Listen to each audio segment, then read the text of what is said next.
Please, book is complex. Sometimes I want to illuminate certain parts and make it clearer. So I'm decided to take the charts that are in his books and illuminate them a little bit by putting them into PowerPoint slides and enhancing it a little bit by combining a couple of portions of the book. So if you remember the end of part 4, he was just going into the demographic cycle, and he was describing the 4 parts, the 4 parts of the demographic cycle: A, B, C, and D, and they're correlating. Then the 4 correlating functions of each part of the demographic cycle. And if you remember, he described, gave you a brief description of all 4. Okay, if you remember with the stage A, where what he calls the primitive or the base or the medieval portion that existed before 1700, before the 4 great revolutions, which is the most stable. We said where the birth rate is high, the death rate is high, and the numbers are stable, and most of the people are below the age of 18. And that's in the primitive society where man existed for eons. Stage B is where we get to begin to see the change, where the effect of the revolutions of the Western civilization revolutions took their effect. Okay, because of the agricultural revolution, where you can produce food to feed people, and the medical and sanitation advances, where you could preserve life to keep people from getting sick and dying.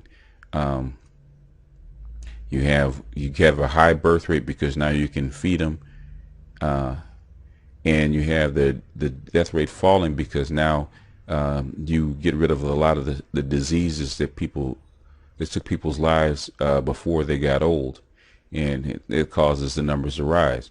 The second thing is you get the age distribution of most of the people in this particular cycle are in their prime. He calls this the demographic explosion cycle. This is where the civilization really starts to expand. It really starts to reach out because it needs more land and more materials. And since most of the women are in their childbearing prime from 18 to 45, they produce more children.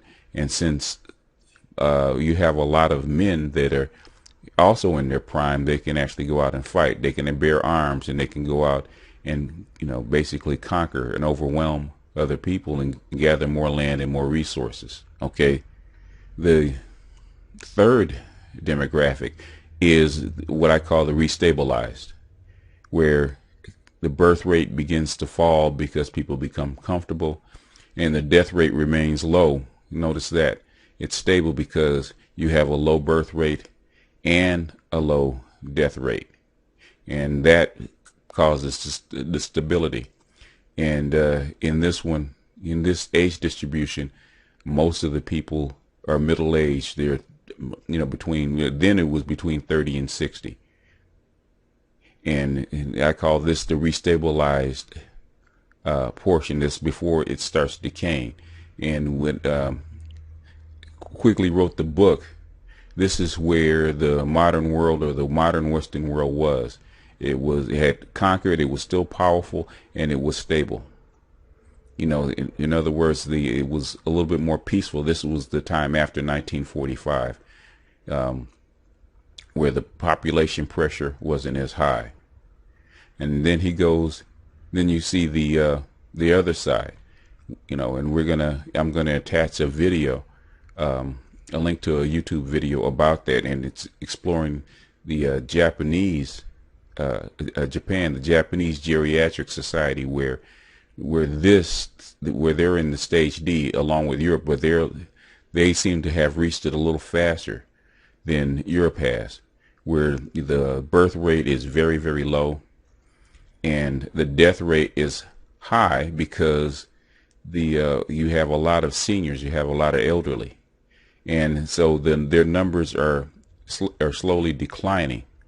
And you have, like I said, you have a lot of old people and not enough young people to take care of them. And I call this the geriatric cycle, where the population has passed its peak and start to decline.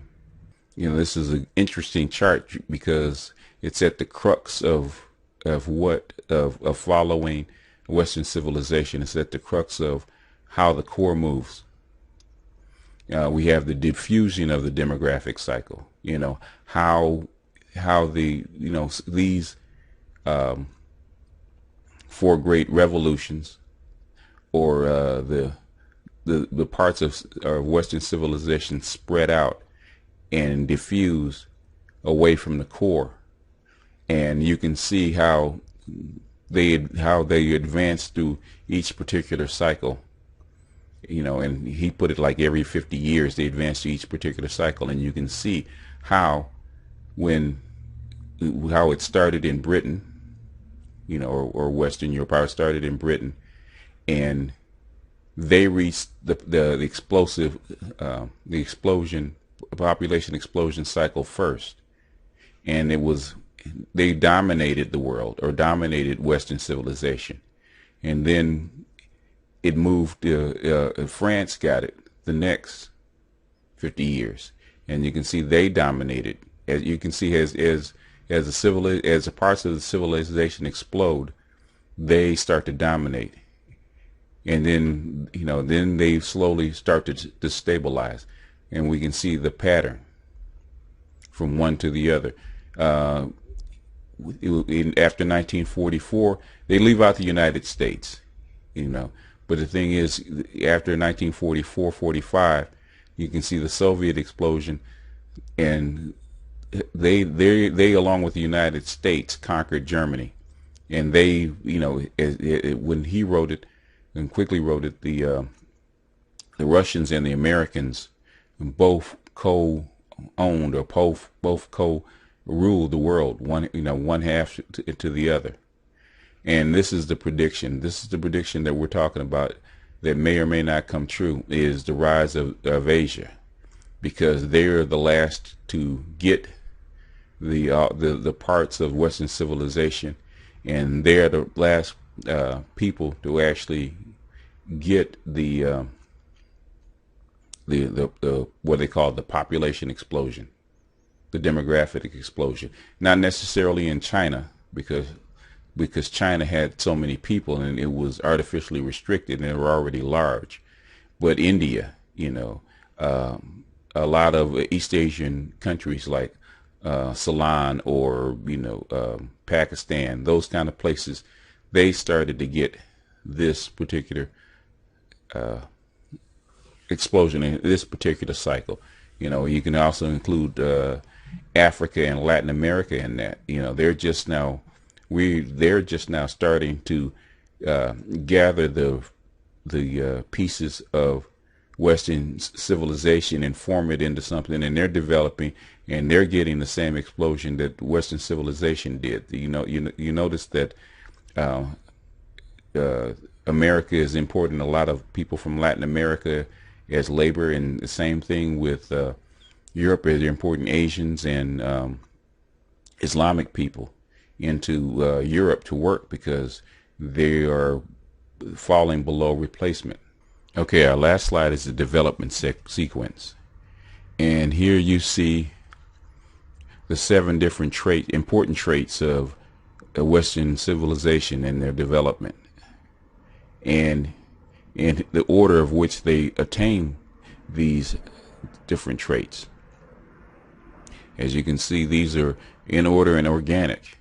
And Quigley says when you receive or adopt these traits out of order, since they're not organic, and since one doesn't naturally follow the other, you're going to get a different result, and sometimes they're going to be troublesome.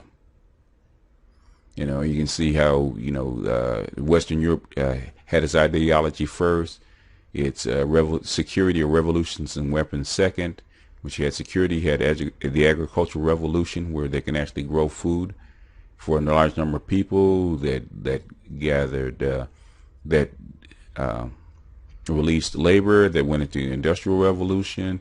Once you had all these people together, you had to keep them healthy. That's when you had a revolution in sanitation and medicine. And then when the ability to take care of a bunch of people, you got a demographic explosion. And then to link them all together, you had a revolution in transportation. Here you can see how it's out of order of which of the development in Western Europe, and it had different effects. And he said one effect of having these, Asia and in the Soviet Union receiving these traits out of order.